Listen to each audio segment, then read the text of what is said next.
what's up? Marianne here from the Six Figure Mastermind. I am doing a live video for you because there is a message just burning in my heart that I feel like just needs to be shared. So I'm sitting here in my home office. I've got all this stuff around me. I've got imperfect everything.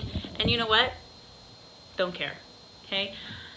I want to share something with you that I just shared on Facebook Live that really has been just gnawing at me today. First of all, new hair color, so watch for my videos to have, like, it's still me, guys, okay? I went home, I dyed my hair, and my kids were like, change it back, who are you? Okay, it's here to stay, we're good. But here's what I wanted to share with you, okay? And I don't want to go through the BS, I don't want to go through all the fluff, I don't want to, you know, just, I just want to get to the point on this, okay? Each one of us has a gift, multiple gifts, okay? Maybe your gift is art, maybe your gift is public speaking, maybe your gift is yet to be discovered. Who knows? I don't know. Maybe your gift is the left-handed lawnmower operator handbook writer. I don't know, maybe, who knows? I just want to share something with you. Last week, I was supposed to get on a plane. And my goal, my intention, the reason I bought the plane ticket was twofold, really. The first reason was I wanted to go to Paris for my birthday. I haven't been back in 20 years. I wanted to go see the sights again. I wanted to go see the new things. I wanted to go see the old things. I wanted to go to the museums and look at the paintings. And I wanted to fill up my Instagram with, you know, travel pictures of me and one of my favorite places on earth, right next to Bali, okay? Wednesday morning came. And I'm having this internal struggle. And this internal struggle is making me question whether I really want to go get on that plane. My flight took off at 11 o'clock to go down to Los Angeles, and then that flight from Los Angeles was supposed to go to Reykjavik, Iceland, and then Reykjavik, Iceland to Paris. It was going to be a full day of travel. I was even going to write a book on the plane.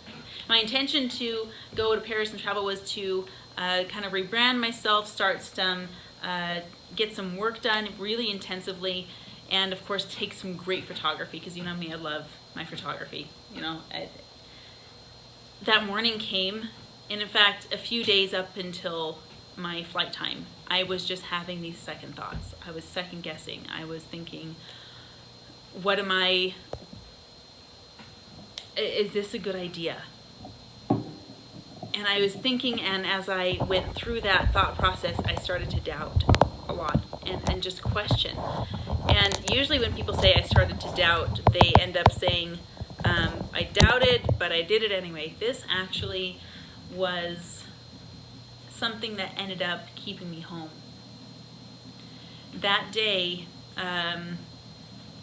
you know, the guy I'm seeing who was here for 2 weeks on his own vacation was going to go home. My kids were going to go and be with their dad for fall break, and I was going to be left in my house all alone.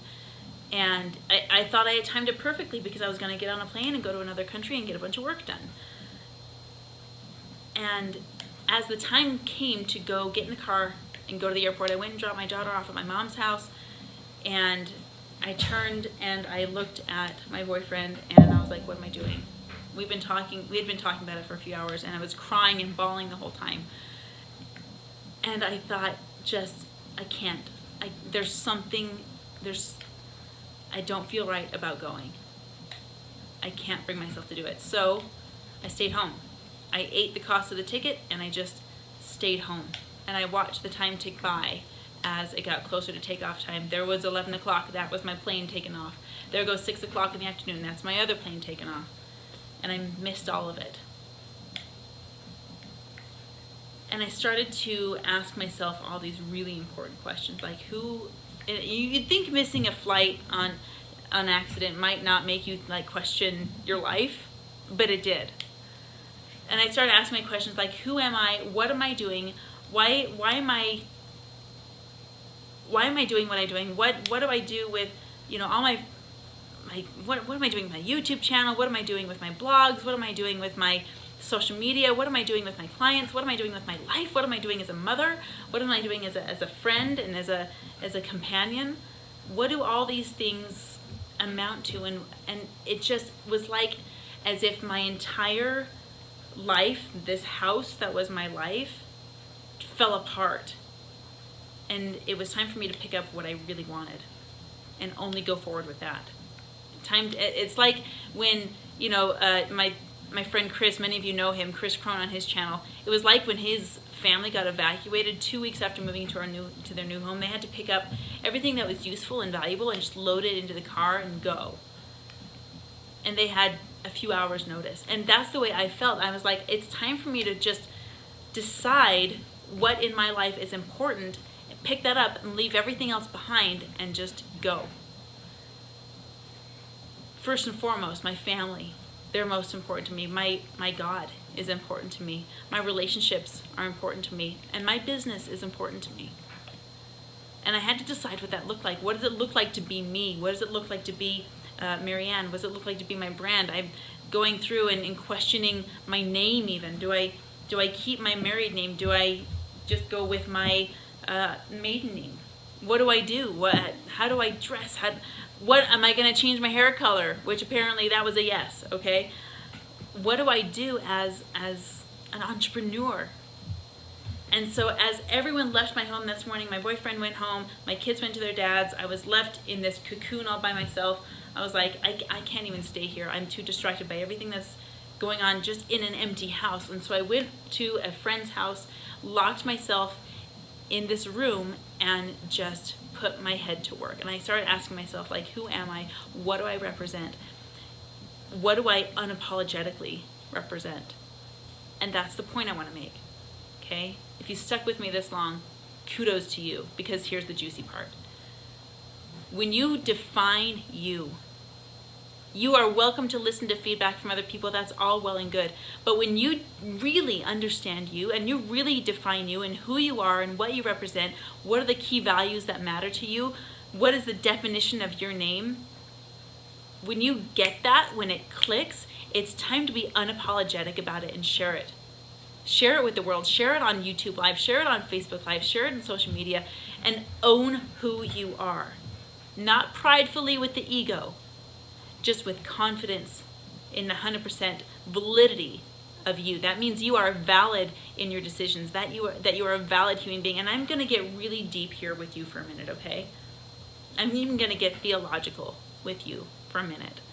I'm a Christian girl, okay? That means I have specific values and things that are important to me. It also means that I was raised in an organized religion, which I love, and I stand by that. And I think what can happen, whether you're in organized religion or not, whether you're religious or not, I'm just going to ask you to consider that you have a higher power out there, okay? There's something bigger than you out there, whether you're Christian, Muslim, Hindu, agnostic, it doesn't even matter. I've even met some atheists who know that there's something bigger out there than they are. Whether they wanted to call it a universe or a higher power or father or whatever.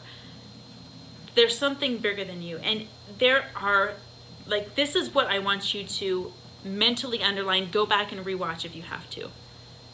That thing that's bigger than you, however you want to acknowledge it, has a direct relationship with you. Not a relationship that you have to go through a priest to get, not a relationship that you have to go through a spiritual leader to get, not a relationship that you have to go through a parent or any other loved one or any other authority figure.